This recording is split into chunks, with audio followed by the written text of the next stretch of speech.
bienvenue sur Radio des Sans-Voix. Nous vous accueillons avec grand plaisir dans l'émission Les Artisans de la Paix.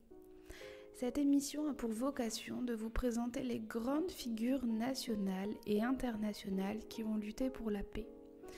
Aujourd'hui, il s'agit de Madame Assia Djebar.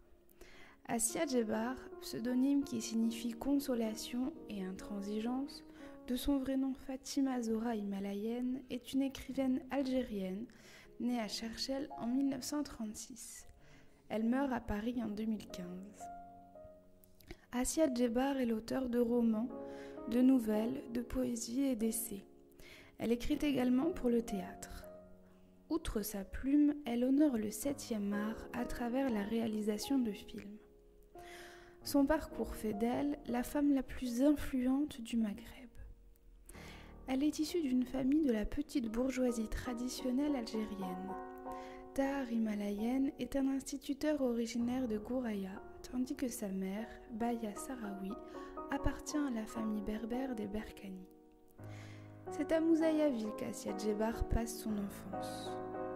Elle étudie au collège de Blida, en section classique, où elle commence à apprendre le grec, le latin et l'anglais. Elle entre en Hippocagne à Alger après l'obtention de son baccalauréat en 1953.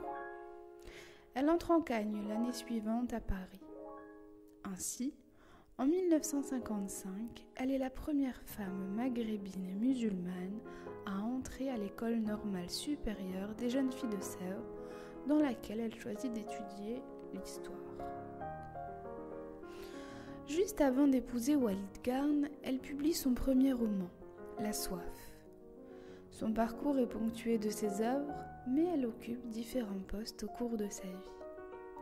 Elle est enseignante d'histoire moderne et contemporaine du Maghreb à la faculté des lettres à Rabat, enseignante d'histoire à l'université d'Alger lors de son retour en Algérie dès 1962, enseignante au département d'études français de l'université de New York, et enfin, directrice du Centre d'études françaises et francophones de Louisiane aux États-Unis. Parallèlement, elle est élue membre de l'Académie royale de langue et de littérature française de Belgique. Enfin, elle est élue au fauteuil numéro 5 de l'Académie française, remplaçant Georges Vedel. Ses œuvres ont été traduites en 21 langues. Ces dernières traitent de différents thèmes ayant trait à la vie de leur auteur, tels que l'émancipation de la femme en Algérie ou encore de l'histoire de ce pays. Assia Djebar part de sa situation individuelle et va vers le collectif. Nous allons nous intéresser plus particulièrement à son roman publié pendant la guerre civile algérienne, Le Blanc de l'Algérie. En effet, Assia Djebar considérait que l'écriture, et même l'expression artistique en général, constitue une nécessité vitale qui permet de lutter contre le péril de l'oubli et de la mort. Les mots d'Assia Djebar sont les suivants. Pourquoi s'être embardé dans le champ meurtrier des années 1956 et 1957 ? Pourquoi ? Pour finir les années 1993 et 1994 dans une Algérie qui sourdement se fracture ? Parce qu'aujourd'hui, à nouveau, l'on pourrait retenir son souffle, suspendre un moment, le martèlement souterrain des pas de la mort qui fauche, et se mettre à imaginer, inventer des solutions impossibles. Dans Le Blanc de l'Algérie, la couleur précitée censée être pure se voit salie par l'oubli et par la mort.